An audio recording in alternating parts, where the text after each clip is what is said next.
বিশ্বাসী ভাই ও বোনেরা, আপনাদের সকলকে যিশুর মধুর নামে জয় যিশু।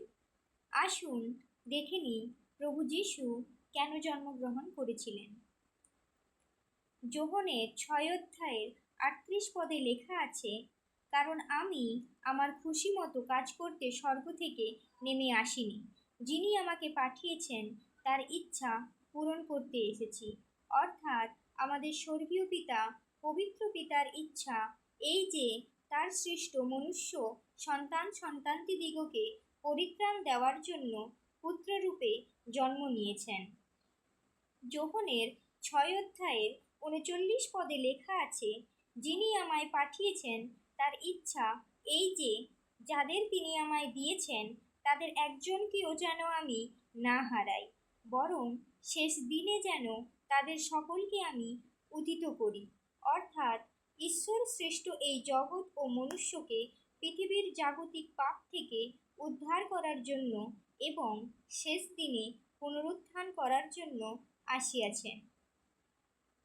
ইব্রিয় 10 অধ্যায়ের 7 পদে এমন লেখা আছে, এরপর তিনি বললেন, এই আমি শাস্ত্রে আমার বিষয়ে যেমন লেখা আছে, হে ঈশ্বর, দেখো আমি তোমার ইচ্ছা পূরণ করতেই এসেছি।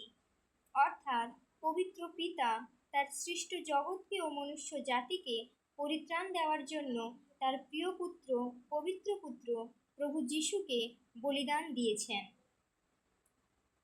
1 তিমোথেয় 1 অধ্যায়ের 15 পদে লেখা আছে, এখন আমি যা বলছি তা সত্য, তা সম্পূর্ণভাবে তোমাদের গ্রহণ করা উচিত।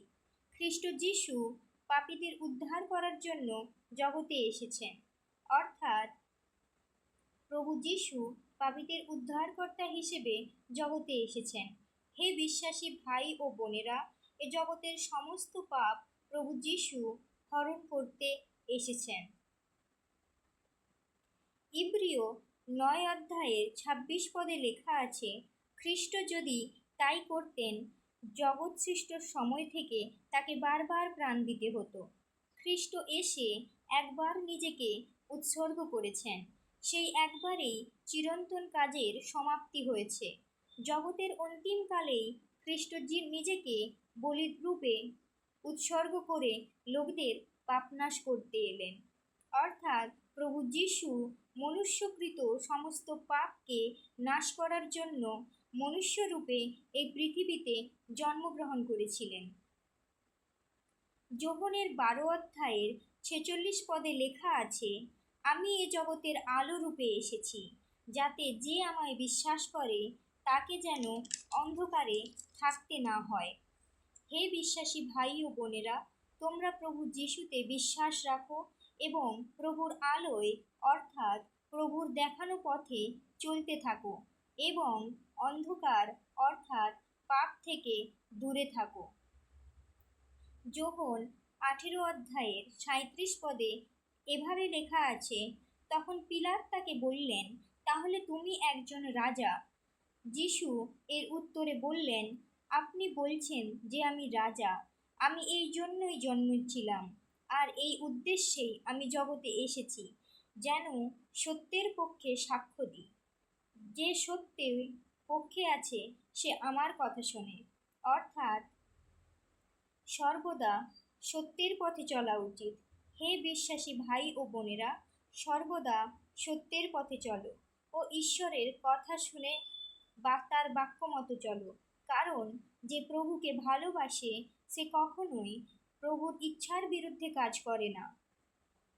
ইব্রিয় 2 অধ্যায়ের 14 পদে লেখা আছে, ভালো সেই সন্তানরা যখন রক্তমাংসের মানুষ, তখন যিশু নিজেও তাদের স্বরূপের অংশীদার হলেন। যিশু এরকম বললেন যেন মৃত্যুর মাধ্যমে মৃত্যুর অধিপতি দিয়াবলকে ধ্বংস করতে পারেন।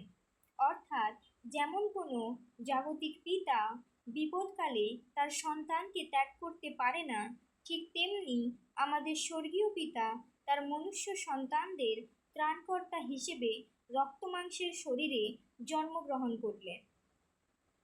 যোহন 6 অধ্যায়ের 51 পদে লেখা আছে, আমি সেই জীবন্ত রুটি যা স্বর্গ থেকে নেমে এসেছে। কেউ যদি এই রুটি খায় তবে সে চিরজীবী হবে।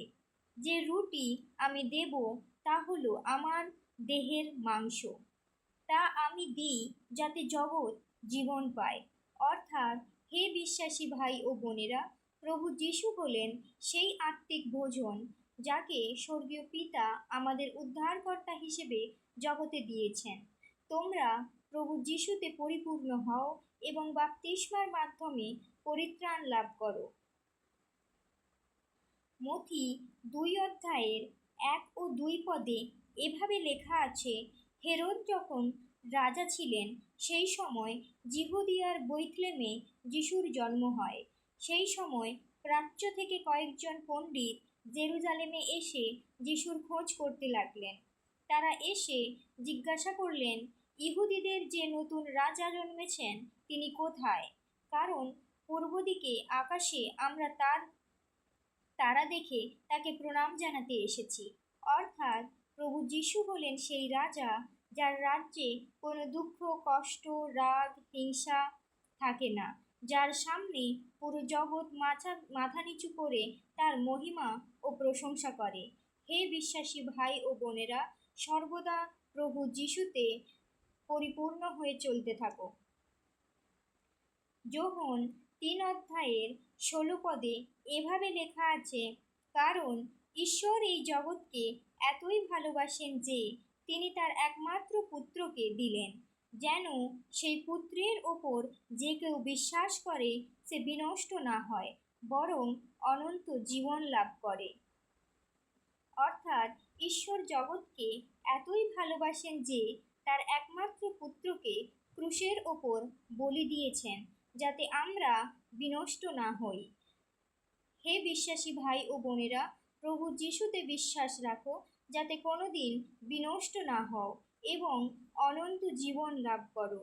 Hallelujah, hallelujah, amen. সবাই ভালো থাকুন, সুস্থ থাকুন।